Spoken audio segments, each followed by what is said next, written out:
할렐루야. 하나님의 은혜가 이 시간 우리들 모두에게 임하기를 주님의 이름으로 축원합니다. 말씀의 제목 한번 따라 하실까요? 은혜 받을 기회를 놓치지 마세요. 아멘. 설교 듣기 전에 이런 생각을 한번 해보시기 바랍니다. 내 생애에 정말 지금까지도 잊을 수 없는 아주 은혜롭고 정말 감동적인 설교 들은 것이 있는가를 한번 생각해 보시면 좋겠고요. 아마 한두 개는 있을 겁니다. 지금도 생생한. 또 한 가지는 내가 기도하다가 정말 이건 진짜 하나님께서 내 마음을 만져주신 것 같아. 감동이 돼서 울기도 하고 가슴이 막 뜨거워지기도 하고 이런 어떤 영적인 체험이 있었던 것을 한번 떠올려 보십시오.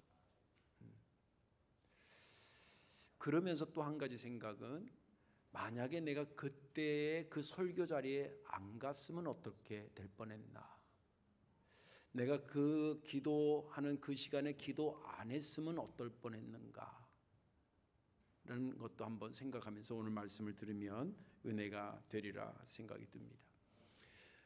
MBC 방송이 지금 어떤 목사님을 그가 예수 믿게 된 그 과정을 간증하려고 합니다. 이분은 MBC 방송에서 사회부 기자로 약 25년 동안 근무했고 그리고 뉴스 앵커도 맡았던 아주 저명한 사람입니다. 유명한 사람. 여러분 인터넷 찾아보면 금방 찾을 수 있는 목사님입니다. 이분이 그런데 기자라는 게 기질이 있거든요. 좋게는 분석적이고 탐구적이고 그리고 좀 나쁘게는 사회적 기자이기 때문에 사회의 어떤 병폐라든지 이런 걸 많이 보니까 그 고발 정신이 너무 투철해요. 그래서 이제 일반적인 사람보다는 굉장히 냉철하기도 하고 비판적인 그런 성향이 지나는데 아무튼 그런 삶을 계속 산 겁니다. 근데 한편 그의 부인은 새벽 기도 나가는 정도로 믿음이 뜨거운 사람이었습니다. 그러니까 일반 생활할 때는 그 부인하고 사는 게 별 문제가 없는데 신앙에 대해서는 적과의 동침처럼 사는 거예요. 무슨 말인지 알겠죠? 그렇게 사는 겁니다. 근데 어느 날 이제 부인이 또 그날도 새벽기도 가는데 그 서울 온누리교회 얘기하는 겁니다. 그 교회 바로 옆에 골프 연습장이 있어요. 전 안 가봤는데 있다 그럽니다. 근데 부인이 새벽기도 가고 그 사회부 기자들은 통상 한 4시면 다 일을 한다 그래요. 항상 일찍 출근하니까.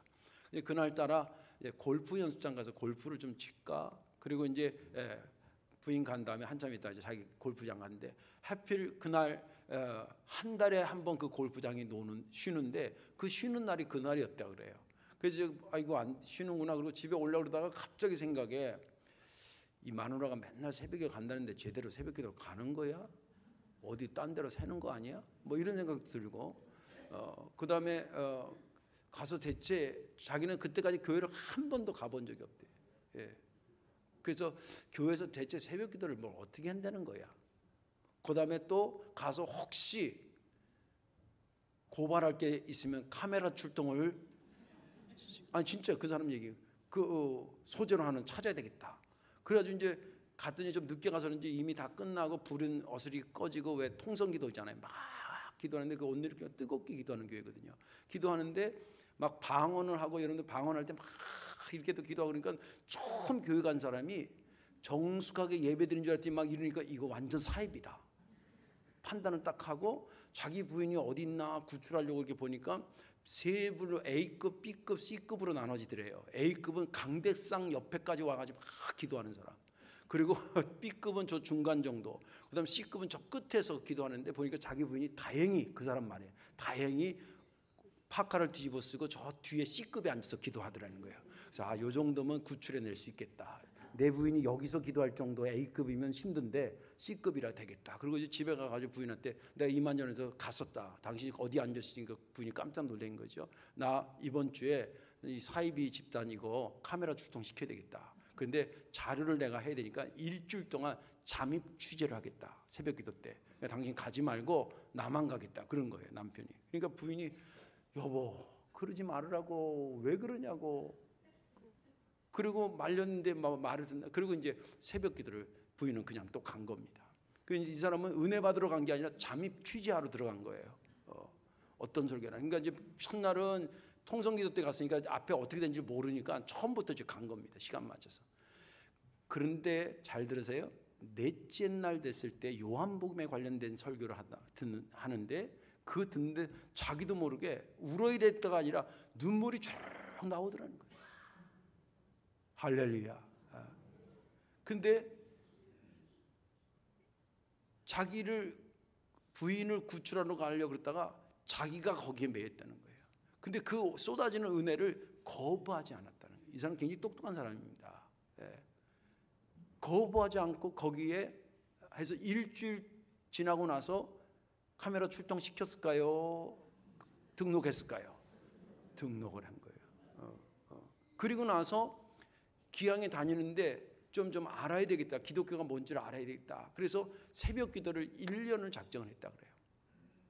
그러면서 하니까 그때 당시에 이제 하용조 목사님이 담임 목사님이셨는데 한 5년쯤 이렇게 됐을 때에 목사님 제가 아무래도 주의 종이 돼야 될 것 같습니다. 그랬더니 그 목사님 하는 말이 내가 당신을 위해서 5년 동안 주의 종이 되게 해달라고 기도했다 그러시더래요.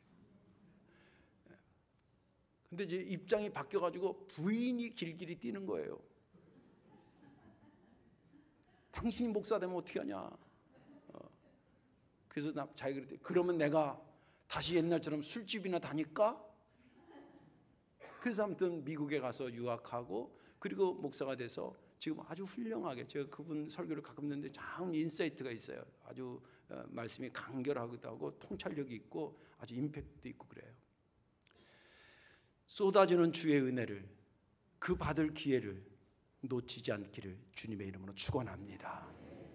오늘 본문에 있는 말씀은 예수님께서 갈릴리 호수는 고구마를 이렇게 세운 것 같은 모양입니다. 주로 이제 북쪽과 그 사역을 보면 북쪽과 서쪽에서 주로 사역을 하셨는데 오늘은 주님께서 배를 타고 동쪽 거라사 사람들이 사는 그 거라사 지역에 복음을 증거하러 가셨습니다. 도착해서 내리자마자 산 언덕바지에 미쳐 날뛰는 귀신 들려가지고 미쳐 날뛰는 한 사람이 딱 있길래 주님 내리자마자 이미 성경은 그에게 귀신아 거기서 나와 그랬던 명령을 내리고 있는데 아니라니까 그 사람이 저러러 따라오더니 그 사람이 온 거지만 사실은 실제는 귀신이 온 거죠. 너 어떤 귀신이야? 그랬더니 군대 귀신이라고. 이게 한두 마리가 아니라는 거예요. 여러 마리가 그 사람한테 했으니 얼마나 힘들었겠어요. 동네 사람들이 못 움직이게 하려고 쇠사슬로 꽁꽁 묶어놓고 막 이것도 막 해주고 설득되고 막 동네에서 도저히 감당이 안 됐던 그런 사람입니다. 그러면서 너 나가라 그러니까 우리 여기서 떠나게 하지 말라고 그러면서 기왕이면 저 돼지떼한테로 우리를 넣어달라고 그렇게 얘기를 하는 겁니다. 그래서 돼지떼한테 가라 그랬더니 그 귀신들이 돼지한테 들어가가지고 돼지를 그 갈릴리 호수로 몰사시켜가지고 그쪽에서 이제 죽는 일이 벌어집니다. 직사하는 일이 벌어집니다. 그러니까 돼지 키우고 있던 사람들이 기절초풍을 한 거예요. 생각해보세요. 상상을 해보세요. 그러니까 이 사람들이 놀래가지고 동네에 가가지고 지금 엄청난 일이 벌어졌는데 이만저서 이렇게 해서 이렇게 됐다고 그러니까 사람들이 이게 뭔 일인가 처음 듣는 소리니까. 그러니까 이제 와서 보니까 그 무덤 사이에서 그 막 미쳐가지고 돌아다녔던 그 사람이 자기 옷을 정갈하게 입고 예수님한테 다 소지 앉아 있는 거예요. 분위기가 완전 달라진 거죠. 그러니까 이거 어떻게 된 거냐니까 이게 또 자초지종을 쭉 얘기를 합니다. 그 얘기를 이 마을 사람들이 듣고 하는 말이 예수님 우리 마을을 떠나주세요 그럽니다. 뭐 고맙다고 뭐 이런 얘기도 안 하고 좀 이따 설교하겠습니다. 이거 인간적으로도 이러면 안 되잖아요. 자기들이 해결하지 못해가지고 여러분들 지금은 아파트 시대에 사서 뭐 그런 거 잘 모르지만 옛날 시골에 보면 꼭 미친 사람 한 명씩 있었어요. 희한하게 그 사람은 설치되고 다니면 동네에서 감당이 안 돼. 허구한 날 그러고 돌아다니고 소리 지르고 막 그 사람 해결하지 못한 사람을 주님이 해결해 주시면 고맙다고 인사도 하고 오시라고 수고했는데 식사라도 대접하고 싶다고 그러고 우리 동네에 오신 이유가 뭐냐고 왜 오셨냐고 물어도 보고 말씀도 듣고 이러면 얼마나 좋아. 그냥 이런 지하에 막 가시라는 거예요. 그러니까 주님이 더 이상 거기 있을 수가 없어가지고 배를 타고 다시 떠나려고 했는데 그 귀신 들렸다 고침받은 사람이 자기 좀 데려가 달라고 그래요. 그래서 주님께서 너 나랑 같이 말고 너는 집에 돌아가서 식구들한테 내가 큰 일을 행해서 너를 얼마나 불쌍히 여기는지를 전해라. 그리고 예수님이 배 타고 갑니다. 이제 그 갈릴리 호수가 위아래로 상하로는 한 24km가 되고요. 좌우로는 한 12km가 됩니다. 이제 그것을 12km를 이제 항해해서 이 마을에 다시 건너편 마을에 도착하니까 거기는 완전 걸어서하고 180도 다른 거예요. 이분들이 언제나 예수님이 오나 손꼽아 기다리다가 예수님이다 그러니까 막 벌떼처럼 몰려온 겁니다. 너무 좋아서. 그러면서 그 중에 하나 회당장이었던, 우리를 말하면 회당장 예배드리는 처소, 조그만 지역 처소인데 우리 지역 교회 목사님이라고 이해하면 좋겠어요. 그분 딸이 다 죽게 생겨가지고 그 목사님이 회당장이가 와가지고 야이로는 사람이 주님 앞에 막 성경 보니까 엎드렸다 그랬어요. 발 앞에 엎드려가지고 내 딸 좀 살려달라고. 그리고 사람들이 막 벌떼처럼 오면서 그 집에 가는 사이에, 여러분들이 오늘 읽지는 않았지만 왜 옥깃을 잡아가지고 혈류증으로 앓던 여인이 고침받은 거 있잖아요. 그 얘기도 그 이후에 그런 놀라운 역사가 펼쳐집니다. 저는 지난 주간에 이 본문을 읽으면서 두 부류가 이렇게 충돌하는 거예요. 똑같이 예수님을 만났는데 지금 보세요. 똑같이 지금 설교를 듣잖아요. 이 자리에 와서. 근데 저는 몇 퍼센트인지는 내가 알지 못하지만 여기서 은혜를 받는 사람이 있고 그냥 교회 한번 왔다 간 걸로 끝나는 사람이 있을 거예요. 똑같이 예수를 만났는데 하나는 떠나가라고 밀어내고 하나는 어서 오라고 받아들여요. 누가 은혜를 받았겠냐는 거예요. 누가 은혜 받을 기회를 놓친 자고 누가 은혜 받을 기회를 잡은 사람이냐는 거예요. 그런 생각을 하면서 은혜가 됐습니다. 오늘 이 말씀 들으시고 주님께서 주시는 은혜의 기회를 놓치지 않는 믿음의 사람들 되시기를 주의 이름으로 축원합니다. 자, 어떻게 해야 은혜 받을 기회를 놓치지 않을 것인가? 그 첫 번째는 뭐냐면 은혜 받지 못한 자들의 원인을 분석하고 또 은혜 받은 자들의 원인을 분석해서 내 신앙에 적용하면 되는 겁니다. 본문 5장 17절의 말씀 보겠습니다. 그들이 예수께 그 지방에서 떠나가시기를 간구하더라. 21절, 예수께서 배를 타시고 다시 맞은편을 건너가시니 큰 무리가 그에게 모이거늘 이에 바닷가에 계시더니. 자, 이 두 본문을 제가 소개해 줬는데 이게 뭐냐면 한쪽에서는 예수님을 밀어내 가지고 받을 은혜를 받지 못해 그 기회를 놓친 거예요. 그 기회를 놓친 거예요. 어마어마한 기회를 놓친 거예요. 근데 반면에 21절은 어서 오달라고, 이 오늘 주님이 오시는 게 이 은혜 받을 기회라고 그것을 알고 끌어안는 사람이에요. 이 사람들은 왜 그랬을까? 또 저 사람들은 무엇을 생각을 해서 그랬을까를 잘 좋은 것, 고칠 건 고치고 받을 건 받고 하면, 그래서 내 삶에 가져오면 내가 주님의 은혜를 받을 기회를 놓치지 않을 확률이 높다는 거예요. 그 믿음에 들어가자는 거예요.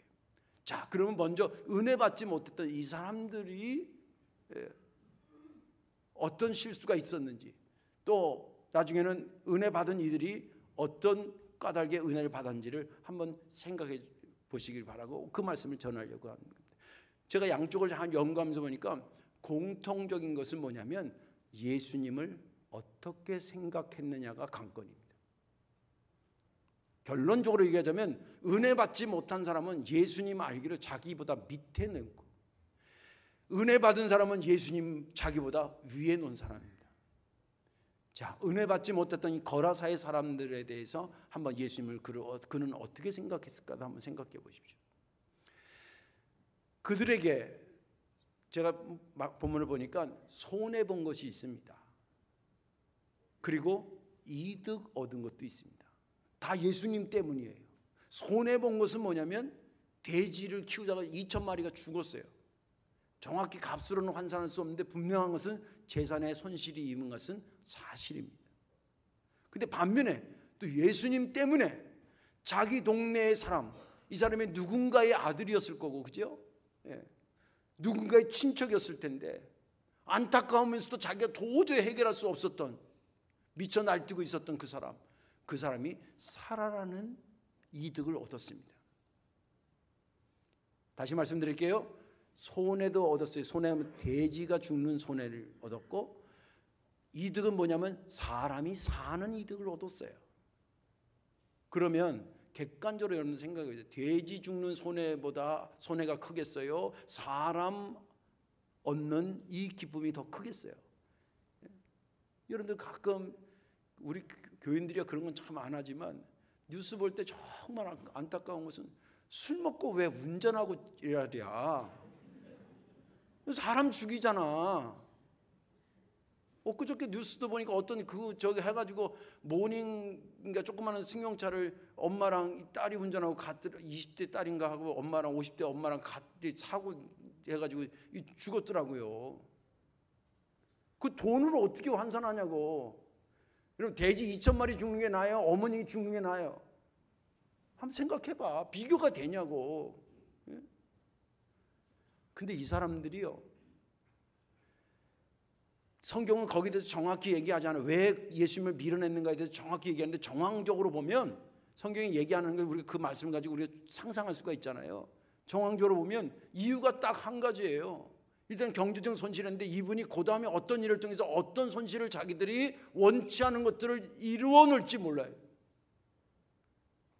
이게 이제 성경 배경사 설교가 좀 길어지는데, 이 사람들이 유대인이었으면 유대인들도 살고 이방인들도 살고 그랬습니다. 이 사람들이 돼지를 키웠다라고 하는 것은 경제적으로 어렵게 살았다의 사원하고 조금 더 다른, 굳이 말하면 좀 천민스러운 게 있었던 거예요.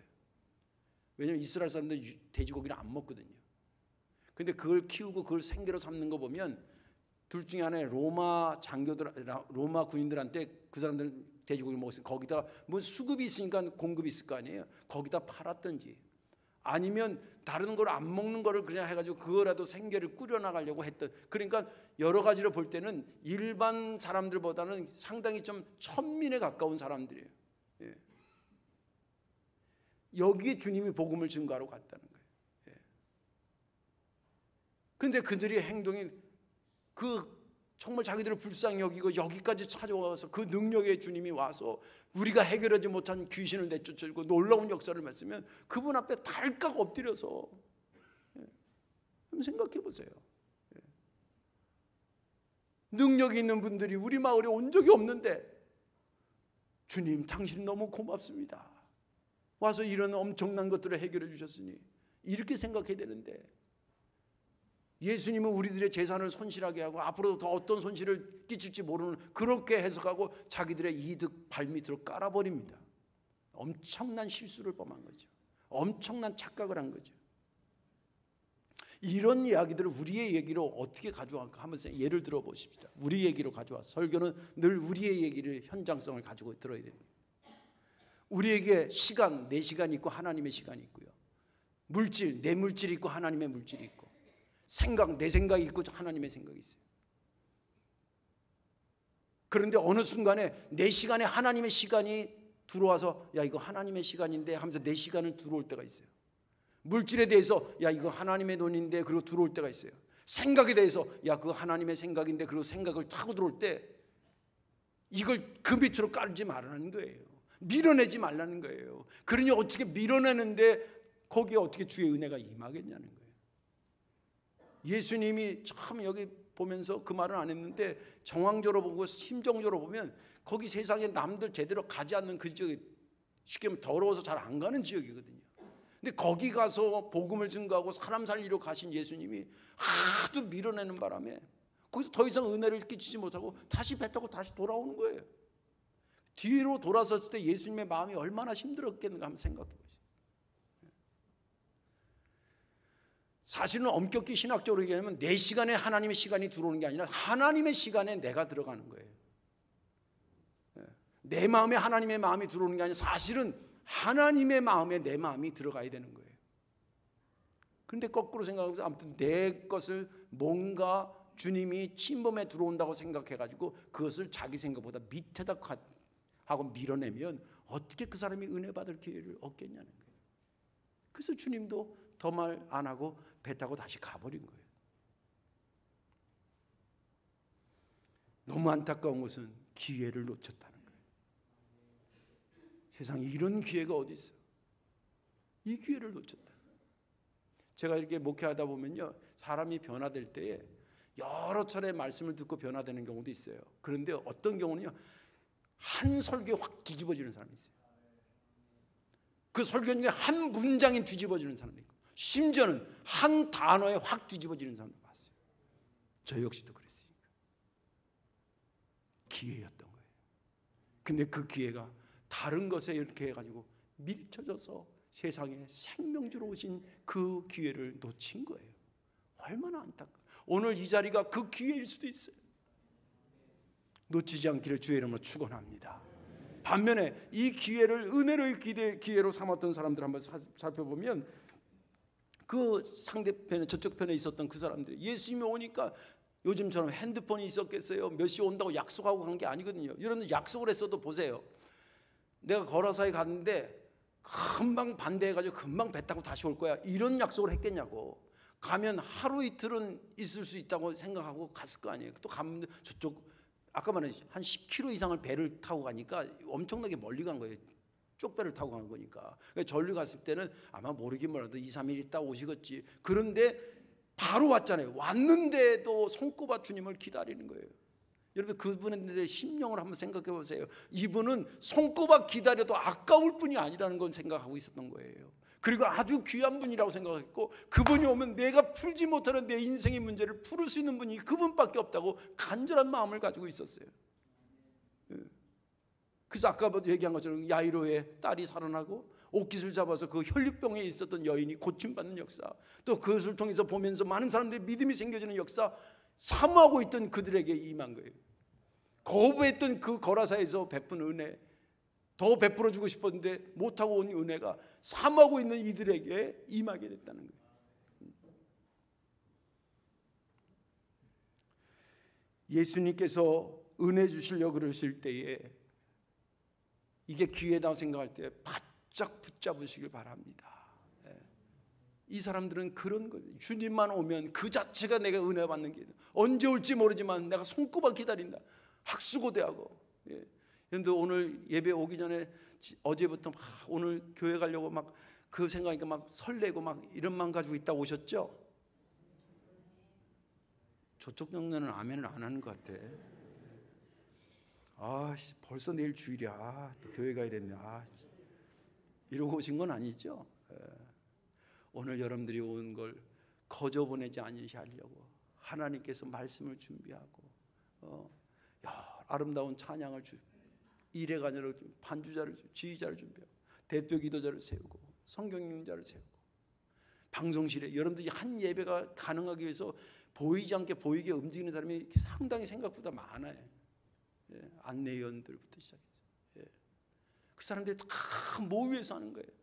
여러분들 은혜 받을 그 기회에 자리를 마련하려고 그렇게 새벽부터 움직인 사람들.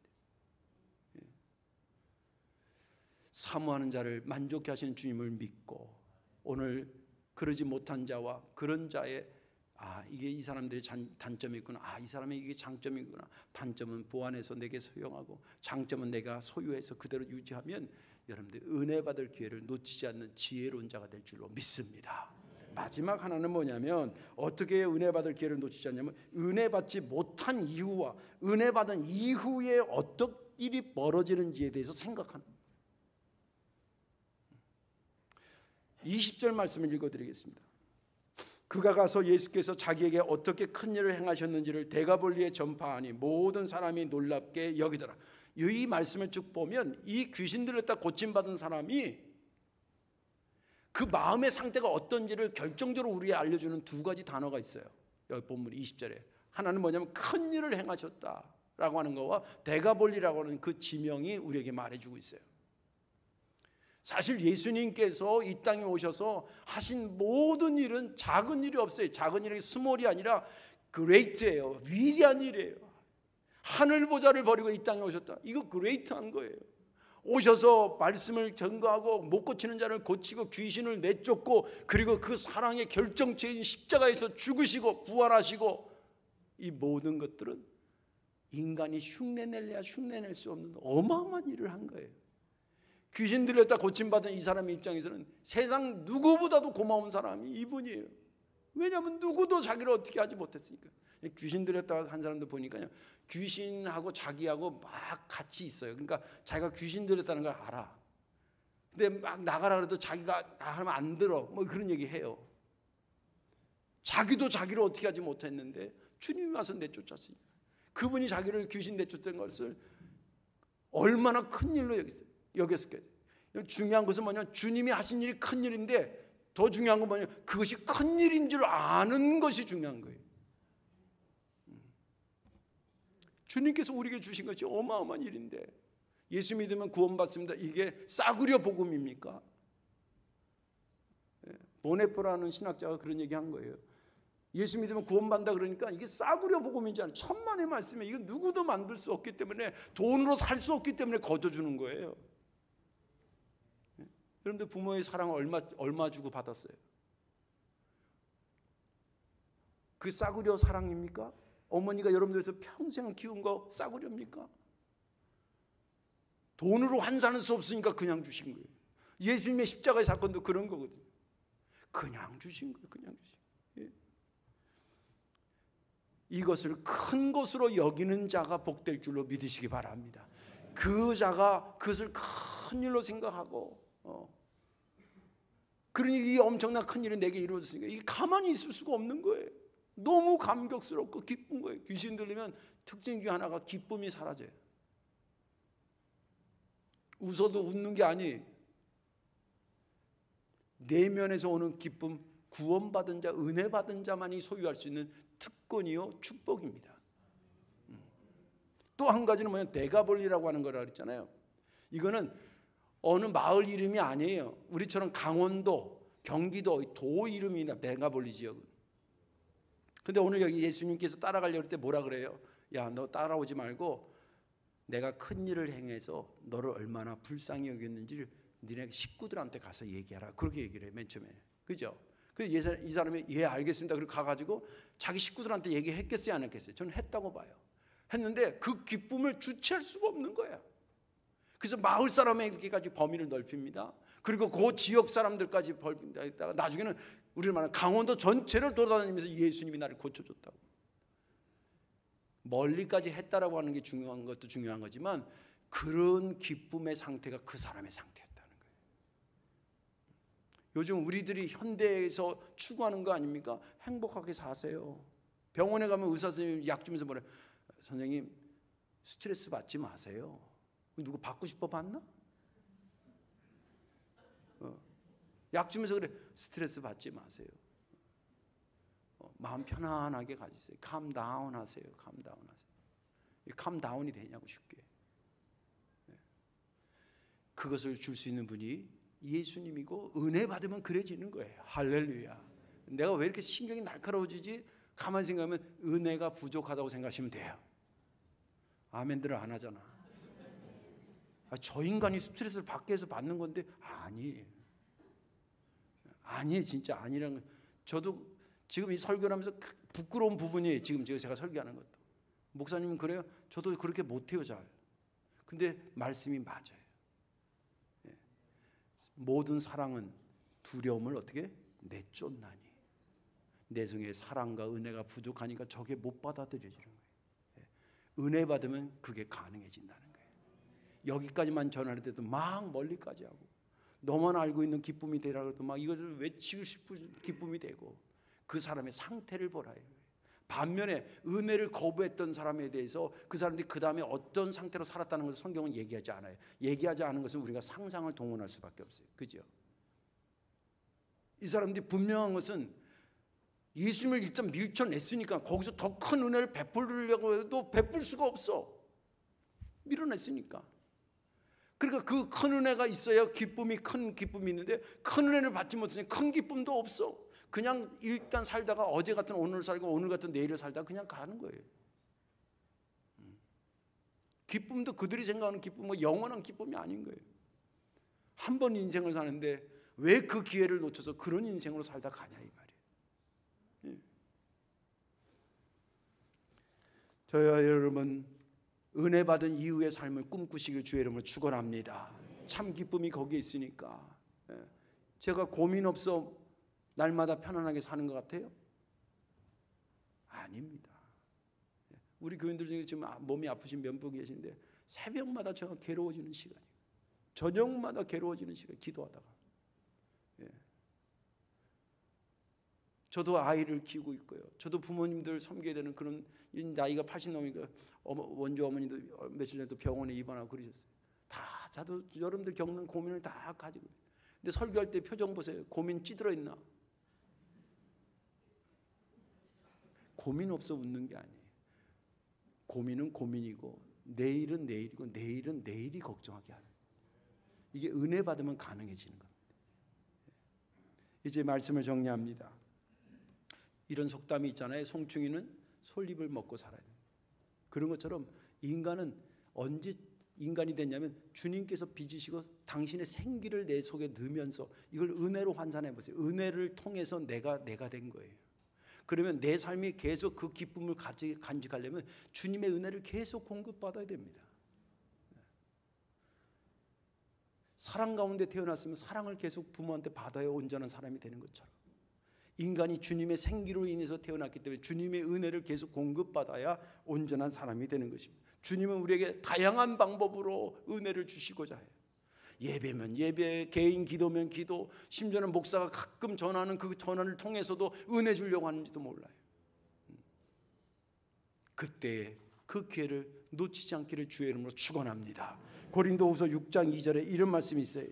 이르시되 내가 은혜 베풀 때에 너에게 듣고 구원의 날에 너를 도왔다 하셨으니 보라 지금은 은혜 받을 만한 때요 보라 지금은 구원의 날이로다. 저와 여러분들의 오늘이 그 날이 되기를 주의 이름으로 축원합니다. 기도하겠습니다. 사랑과 은혜가 많으신 전능하신 아버지, 주의 은혜 아니면 우리는 우리가 될 수 없음을 잘 압니다. 어제도 주의 은혜로 살았고 오늘도 주의 은혜로 살고 또 내일도 그 은혜로 살아야 됩니다. 주님께서 다양한 방법으로 이렇게 저렇게 우리에게 은혜 주실 기회를 제공하실 때에 아버지 하나님 우리의 눈이 어두워 우리의 감각이 둔해서 또 우리의 생각이 세상 욕심에 가득해서 그 찬스를 놓치고 어리석은 죄를 범했던 것을 용서하여 주옵시고 주님 오늘 말씀을 들으 똑같이 예수를 만났는데 하나는 은혜를 밀어내는 자가 됐고 하나는 은혜를 삼하는 자가 돼서 생명 역사를 보게 됐는데 그 부류 안에 들어가는 우리가 되게 하여 주옵소서. 예수님의 이름으로 감사하며 기도하옵나이다. 아멘.